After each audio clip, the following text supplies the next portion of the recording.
Thanks for tuning in to the Unaffiliated Creators Podcast. I'm your host, kaeveryday. I decided to wear my pink hoodie today to support Breast Cancer Month. I got a good night's sleep. I'm ready to tackle the podcast by myself today. But if there's any music artists out there that want to come on the podcast, hit me up. So I do want to let y'all know I'm not as funny as Funny Marco. And I know I might not be some white girl, Bobby Altoff.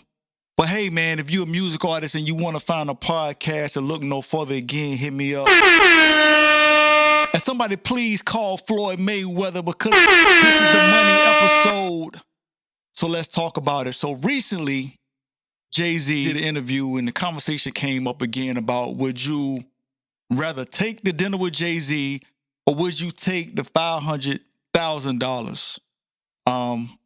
So if anybody's been following the podcast, you guys know that I feel that Jayz is the GOAT when it comes to rappers, right?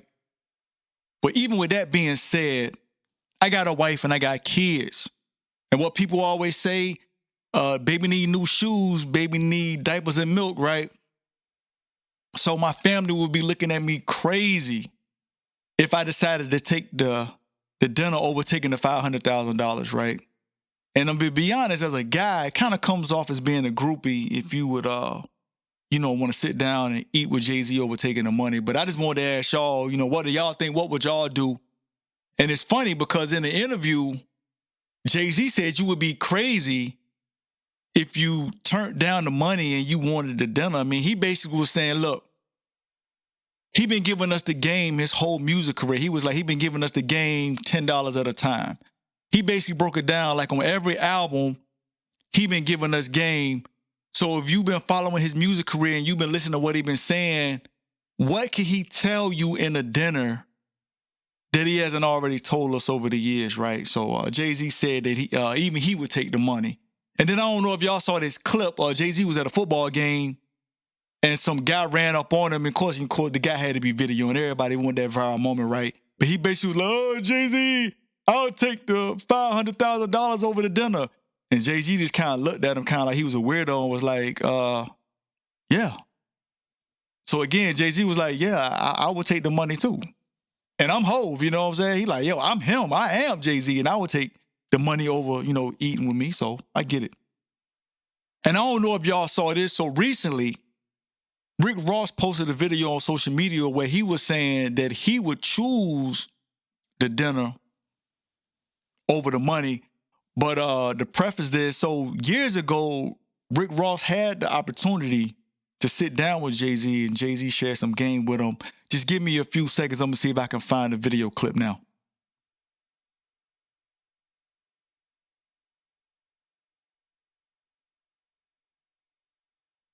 All right, so this is right here. Rose, would you take the $500,000 or the dinner with Jayz? I'm going to take the dinner, and I'm going to tell you why. In 2008, before I turned in my second album, I had a meeting with Hove. We went to lunch. Philippe Chow, Manhattan. The chicken, the orange chicken on the stick with the peanut sauce was the vibe at the time. Then we cut through all the conversation. He said, Rose, verses writing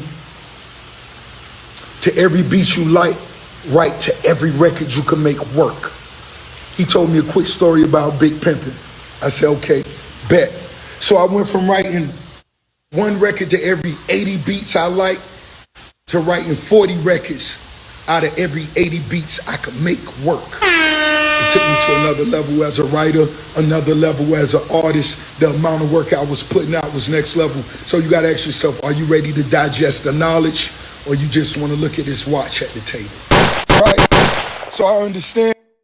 So I don't know if y'all heard what he said at the end of that video clip. He was kind of taking a shot. So he was basically like, do you want to take the dinner for the game that Jayz gonna be able to give you, or do you want to just take the dinner so you can sit there and stare at the man's watch the whole time? So he kind of took a little shot. But yeah, again, y'all let me know what y'all think. Would y'all take the dinner? Would y'all take the money? But I will say, kind of going, what Rick Ross just said.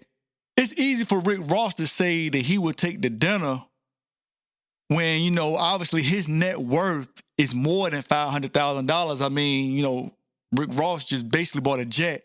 So if you can buy jets, then obviously you got more than $500,000. But for the people out there that's, check to check, you going to take the money over the dinner. So I'm just saying. But now, speaking of money, we're going to stick on that same topic. So I don't know if y'all heard about what's going on out here in the real estate space. So it looks like DJ Envy got caught up in a situation. I wanted to ask y'all how y'all feel about it.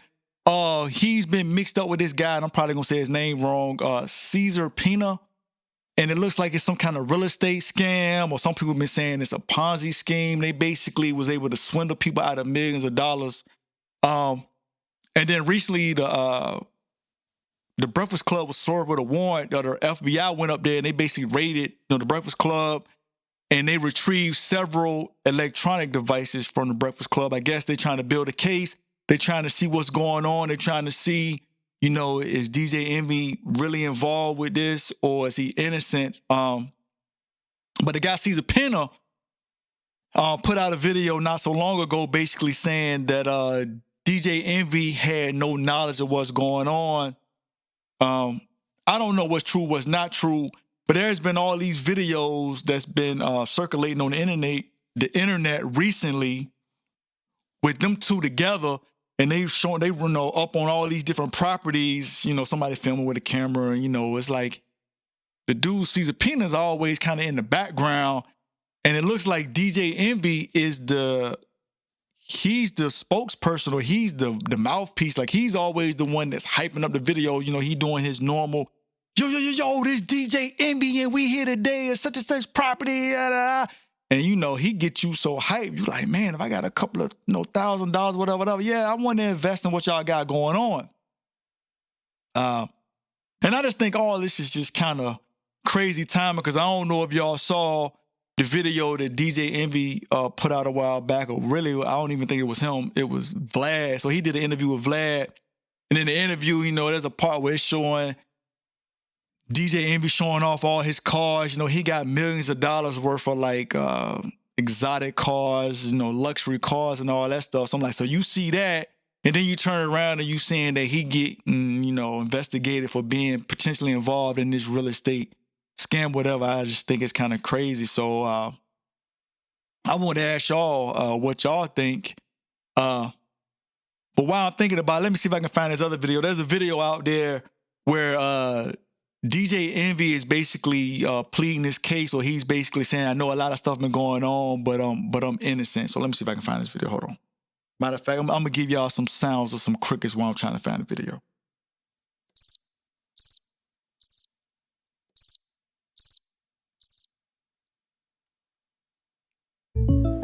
And what if I want to switch up my plan? Of course, there's always got to be a commercial. What if I want to switch up my look? All right, here we go. Morning, everybody. It's DJ Envy, Charlamagne the Guy. We are the Breakfast Club. There's been a lot going on, Charlamagne. Like what? Don't worry about what, man. There's been a million and one accusations. Oh my God, no. I'm being serious. So let me explain some things. I'm not, my attorneys don't want me to speak. So let me pause. I think it's funny how it's always like, even when it's something serious, Charlamagne always want to find an opportunity to try to be funny, man. Like, this man could possibly be going to jail. And Charlamagne sitting there, making fun of it basically, but it's all good. I digress. I'm gonna go ahead and keep playing the video. I think there's things that I need to clear up a little bit. I think you should listen to your attorneys. Why don't light-skinned people like to listen? Hey, if your attorney told you don't say nothing, why you talking? Listen, so Caesar and myself did seminars. Now, the reason I did these seminars is because I wanted to uplift my community. I wanted to teach my community about real estate, things that I didn't know when I was first buying my first home. I wanted to teach our community about investing in generational wealth. So I did these seminars and brought industry professionals to all these seminars, whether it was real estate agents from different markets, contractors, conventional lenders, hard money lenders. I even brought auction.com to actually show people how to purchase houses online. That's what I wanted to do for my people. Now, Caesar, if he took money, I wasn't privy to it, nor did I even know. But I do understand how people feel if they did give him money, because I gave him a lot of money. Jesus. That I didn't see a dollar of return. But for anybody to say I was involved, that's totally not true. I would never I've been on this radio I've been on radio close to 30 years, and never in my 30 years time did I do nothing but try to uplift people and show people a different way through the business mind. And I would never take $1 from somebody. I could be wrong, but I didn't see nobody accusing you of taking money. I just saw them say that they met Caesar because they heard you talking about Caesar. Nah, they basically said I was privy to it, and that wasn't true. Not at all. I from what I read in actual court papers, I didn't see that. They said that all these people are saying that they met Caesar because of you. Right, and they're saying I don't see that nobody accusing you of taking no money. To the point where if you read the court documents, Caesar wrote an affidavit that says DJ Envy, Rashawn Casey, had no knowledge of me investing people's money. I saw that too. He wasn't there. He wasn't part of those conversations. He wasn't even nowhere in those meetings. And those are documents that's out there. So if we're gonna talk about truth, let's talk about the truth. And those are the documents out there. And well, I know you can't talk about the truth yet because your lawyers don't want you talking at all. So the smart thing to do is, I understand you want to say something to the listeners, and I'm sure the listeners appreciate it. But man, just wait until all the dust settles. And when all the dust settles, then we can get on this radio and have a real conversation. Until then, I don't think you should be saying any of this. But that's just me. Look at you. You can't even help yourself. What else you want to say now? Nothing. Okay. Nothing. All right. But when the dust settles, you can have a real conversation with the audience. But it's difficult because the stuff that you're hearing is like, that's totally not true. Like, it's not true. Like, well, that's fake news. Like, those are fake stories. That should be enough. You know what the truth is. If you know what the truth is, don't worry about it, because the truth don't need no defense. The truth don't need no defense, just witnesses. That's it. All right. I just wanted to pause the video real quick. And the truth will set you free, my brother. All right, well, hopefully. And by the way, you look very suspicious because you don't have your Just for Men in right now. Looks like the grades are coming in right here in the back. And you need a little haircut, so it just makes you look like, oh. I just want to say this on closing. I've never stole anything from anybody, and I'll just leave it at that. What? You know what? What? And from what I was told, you used to steal a lot of butt back in the day. I can't. I'm trying to be serious here, and you playing around. Good old old queen from Queens. When we come back, we got your rumor report. Yeah, so that was the video again with DJ Envy basically on the Breakfast Club pleading his case that all the stuff that you're hearing out here in the news and stuff is not true. He was saying that he had no knowledge of all of the illegal stuff that was going on, you know what I'm saying, with the dude Caesar Pena and how he was conducting his business. So again, y'all let me know what y'all think. And I did want to ask y'all this question before I get out of here. Do y'all think that DJ Envy would be able to keep his job with the Breakfast Club? So I will say that, I don't want to see nobody get fired. Everybody needs a job. The man, he got a family, he got several kids, everybody got to eat. So at the end of the day, if he ain't working at the Breakfast Club, he got to work somewhere. He got to have some income coming in. But with everything that's going on, just with the optics and how it looks, even if he's not, proven guilty and have to go to jail serving any time, do y'all think that he's going to be able to keep his job with the Breakfast Club? And the reason why I'm saying this is because recently the Breakfast Club put up a job announcement basically looking for a host for the show. Now, nobody knows if this job posting is to replace DJ Envy, but they are looking for another host. So it just kind of led to some speculation. People online basically saying, well, if they're looking for another host, it just kind of looks like this would be the person that would or could replace DJ Envy. But y'all let me know if DJ Envy does get replaced, even if he's not found guilty of a crime, how do y'all think the show gonna look going forward? It was the number one show for years, and I think it still is on the radio.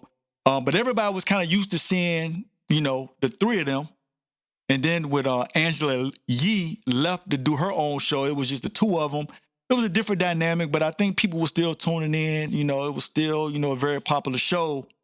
But now, if DJ Envy's not going to be on there and you only have one host that was one of the original hosts instead of the three, I don't know. It just seemed like it might kind of throw off some of the dynamics. So I'm going to be honest with y'all.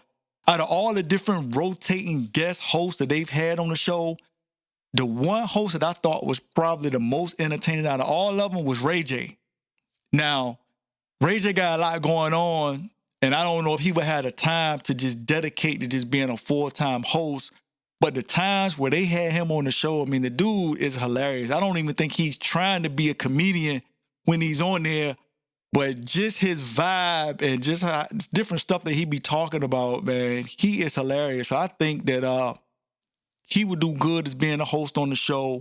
They've had a couple of other people up there that do okay, but I think out of all the people that I've seen up there, I think Ray J would probably add the most comedic value, I would say, to the show. Because Charlamagne, he be being funny, but you can tell Charlamagne is, trying to be funny. And I'm not saying that he's not funny, but Ray J don't even be trying to be funny. It's just how he is, man. He just be doing like stupid stuff to just be funny. But anyway, I just want to take a couple of minutes to just talk about this stuff today. Y'all let me know what y'all think. Thanks for tuning in to the podcast. Y'all be good and stay safe.